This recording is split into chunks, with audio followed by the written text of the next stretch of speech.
Most people have heard of the Crucifixion, but very few have ever heard it described from the perspective of a physician.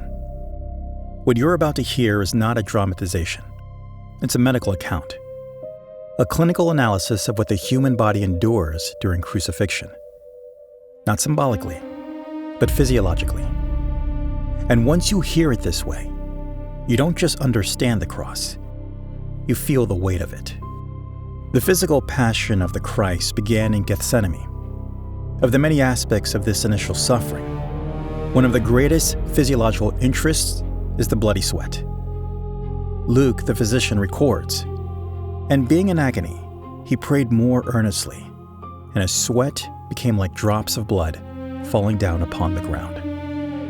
This condition, hematotrosis, is rare but medically documented. Under extreme emotional stress, tiny capillaries rupture into the sweat glands. Blood mixes with sweat and emerges through the skin. This is not symbolic language. It is a measurable physiological response to intense distress, and it can produce weakness and the early stages of shock. After his arrest, Jesus is brought before the Sanhedrin and Caiaphas. Here, the first physical trauma is inflicted. A soldier strikes him across the face for remaining silent. He is blindfolded, and then comes the mockery. Men pass him by, spitting on him, striking him, demanding that he identify who hit him. This is not just physical suffering. It is humiliation. Public, deliberate, sustained. By morning, he's already bruised, dehydrated, and physically exhausted. At the Praetorium, Pilate orders scourging. The prisoner, Jesus, is stripped. His hands are tied above his head. A Roman legionnaire steps forward holding a flagrum. This is not a simple whip. It consists of several heavy leather thongs, and at the end of each are small pieces of metal or bone, sometimes weighted with lead. This instrument was specifically designed to maximize tissue damage. These ends do not simply strike, they grip and tear. With each swing, the thongs spread across the body. The weighted ends wrap around the torso, and as the whip is pulled back, they tear into the skin. The first blows cut through the surface, but very quickly, the embedded metal begins to dig deeper, into the subcutaneous tissue, into the muscle. The flesh does not simply bruise, it is pulled apart. With repeated strikes, skin is lacerated, tissue is exposed, blood flows freely. The weighted ends produce deep contusions, which are then broken open by subsequent blows. Eventually, the skin of the back is no longer intact, but hangs in long strips. Muscle exposed. The back becomes an unrecognizable mass of torn, bleeding tissue. And still, the blows continue. Until finally, the centurion intervenes. Not out of mercy, but because the prisoner is near death. Jesus is untied. He collapses onto the stone pavement, wet with his own blood. The soldiers gather around him. They throw a robe across his shoulders, place a stick in his hand, a mock king. Then they form a crown. Flexible branches covered in long thorns are twisted together and pressed into a scalp. The scalp bleeds heavily. And when they strike him across the head, the thorns are driven deeper. They strike him again and again. This is not just punishment, it's humiliation. Eventually, they tire of the spectacle. The robe is torn from his back. By now, it has adhered to the wounds through clotting blood. As it is pulled away, the tissue tears with it. The wounds reopen. Bleeding resumes. Pain surges again, as though the scourging is happening all over. His garments are returned.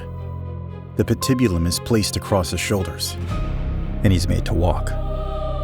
The weight presses into exposed muscle. He tries to carry it. He tries to remain upright, but the body has limits. And his have been pushed beyond them. He stumbles, falls. Though the rough wood gouges into torn flesh, he attempts to rise, but cannot. A man, Simon of Cyrene, is forced to carry the beam. Jesus follows behind, bleeding, shaking, in shock. At Golgotha, the crucifixion begins. He is thrown backward onto the wood, his shoulders pressed directly into the open wounds. A Roman legionnaire kneels beside him. He feels for the correct position at the wrist, then drives a heavy, square iron nail through the wrist and deep into the wood. The process is repeated on the other side, careful not to pull the arms too tightly, but to allow movement, because movement is part of the suffering. His feet are pressed together. A nail is driven through them, and the cross is raised. Now he hangs, and the true mechanism of crucifixion begins. It is not just blood loss. It is not just trauma. It is breathing. To inhale, he can draw in air, but to exhale, he must push himself upward, against the nails, against torn tissue, against overwhelming pain. Every breath requires effort. Every breath costs him something. As his arms fatigue, cramps begin. Muscles tighten. Carbon dioxide builds in the bloodstream. He pushes upward. Pain shoots through the wrists into the arms. He collapses and cannot exhale. So he pushes again and again and again. This cycle repeats for hours. Fluid begins to build around the heart. Pressure increases. Circulation slows. The lungs struggle. Oxygen levels drop. The body begins to fail. And in the middle of this, he speaks, "Father, forgive them." To the thief, "Today, you will be with me in paradise." "I thirst. It is finished." And finally, "Father, into your hands I commit my spirit."